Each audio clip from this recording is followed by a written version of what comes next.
The murder of Jun Lin is a murder case involving dismemberment and cannibalism that occurred in Montreal, Canada. In May 2012, Jun Lin, known as Justin Lee, a university student, was fatally stabbed and dismembered by Luca Rocco Magnotta, who then mailed Lin's hands and feet to elementary schools and federal political party offices. After a video titled "One Lunatic, One Ice Pick" depicting the murder of Lee was posted online, Magnotta fled Canada, becoming the subject of an Interpol Red Notice and prompting an international manhunt.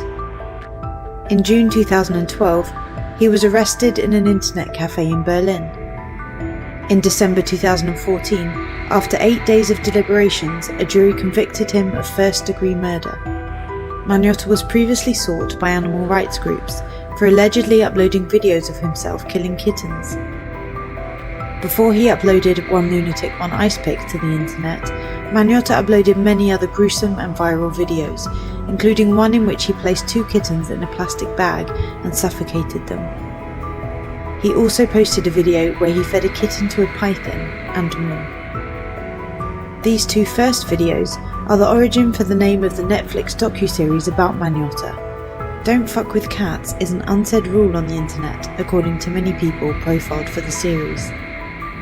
The first video was posted by Magnotta under the alias You Only Wish 500 on December the 21st, 2010. This video would provide a number of useful details for internet sleuths to use when they tried to track Magnotta down in the coming year, including the blanket seen in the video, a North American pack of cigarettes, and a yellow vacuum. Then, there was One Lunatic, One Ice Pick. The video was uploaded to a Canadian fringe site called Best Gore on May the 25th, 2012, and was 10 minutes long in its entirety. The name of the video was a play on the viral meme 2 Girls, 1 Cup, a gross pornographic video. Like 2 Girls, 1 Cup, reaction videos showing the face of the person watching One Lunatic, One Ice Pick for the first time also spread across the internet. The One Lunatic, One Ice Pick video still circulates in some corners of the internet, but no longer exists on Best Gore. Here's a description of what happens in the video.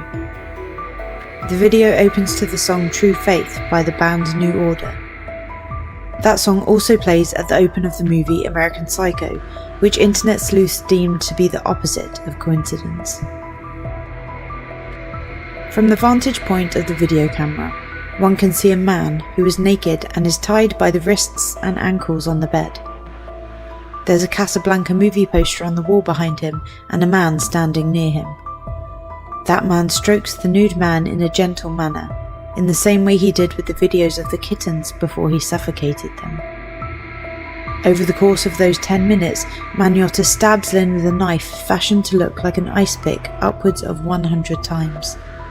He then slices parts of Lin's body with a steak knife. Before the video reaches its halfway mark, Magnotta has decapitated Lin and sawed at his arm.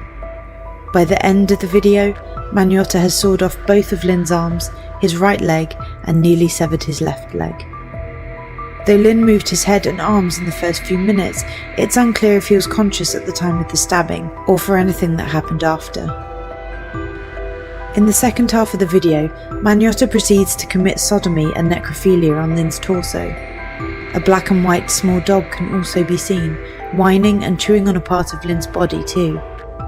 Investigators would later confirm that there were signs of cannibalism found on Lin's body, though the video does not directly show Magnotta eating any body parts. Though the video is traditionally known as One Lunatic, One Ice Pick, web surfers should be warned that it's also been posted under different names in the past, including Time to Shake Things Up and One Ice Pick. Magnotta's identity would remain unknown for just under a year.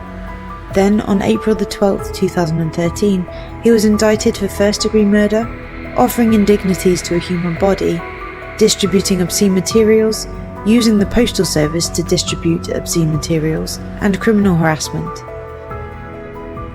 On Netflix's Don't Fuck With Cats, Hunting an Internet Killer, many of the sleuths who helped bring Magnotta's crimes to justice shared their experiences while watching the One Lunatic, One Ice Pick video.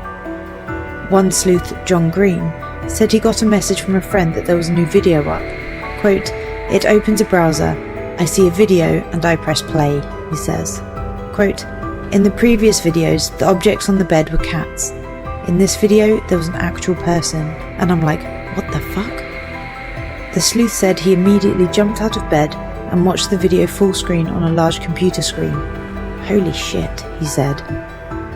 Green later said, quote, "We told authorities this was going to happen, and now we're looking at a dead person." Lynn's severed torso was found a month after the video was published. It had been stuffed in a suitcase and found by a janitor who noticed the smell. The other parts of his body would later be mailed in packages to various locations throughout the spring of 2012. His left foot was mailed to the office of the Prime Minister of Canada. The autopsy of Lynn's mutilated body took several days, authorities said. Other pieces of evidence were also found in the trash, including a blood-soaked blanket and the body of the dog seen in the video. Dr. Jan Days, a forensic pathologist who investigated the body and served as a witness for Magnotta's trial, said, quote, "I cannot say if the victim was alive when he was decapitated. What I can say is he was when an edged weapon travelled through all the structures of the neck, aka when his throat was slit." Days explained that he came to this conclusion because of how much blackened blood was found around the neck. If Lynn had died prior to his neck being slit, that much blood wouldn't have left the site of the wound. Other details were revealed throughout the investigation. Surveillance footage showed Lynn and Magnotta entering the building together, and Magnotta leaving the building several hours later alone, wearing the shirt Lynn had entered with. There were also traces of a sedative found in Lynn's blood, which might have explained why his movements are so muted in the video. Claudette Hamlin, a Montreal detective sergeant, said to Netflix that this sedative residue was found in a wine glass in the apartment. Quote, "I do hope that Mr. Lynn was knocked out before Mr. Magnotta cut his throat," she said. Magnotta would later say that he met Lynn on the evening of May the 24th, when Lynn responded to a Craigslist ad looking for someone interested in sex and bondage. During his trial, Magnotta's lawyers argued he couldn't be held responsible for his actions because he was criminally insane. Luc Leclerc, Magnotta's defense lawyer, pointed out Magnotta's apparent schizophrenic diagnosis and showed the jury a number of surveillance videos from his apartment building in the days leading up to the murder. In the clips, Magnotta can be seen wandering the hallways with a wig on, according to Global News Canada. Leclerc asked the jury per the publication, quote, "What is Magnotta doing? Walking around the apartment building wearing a wig at 11 at night. Why does he appear to be cleaning? Taking garbage to the basement at 4 in the morning? Magnotta is currently serving out a life sentence in prison." Share your thoughts in the comment section. If you find this video interesting, then give it a thumbs up and subscribe to the channel for more videos. Thank you for watching.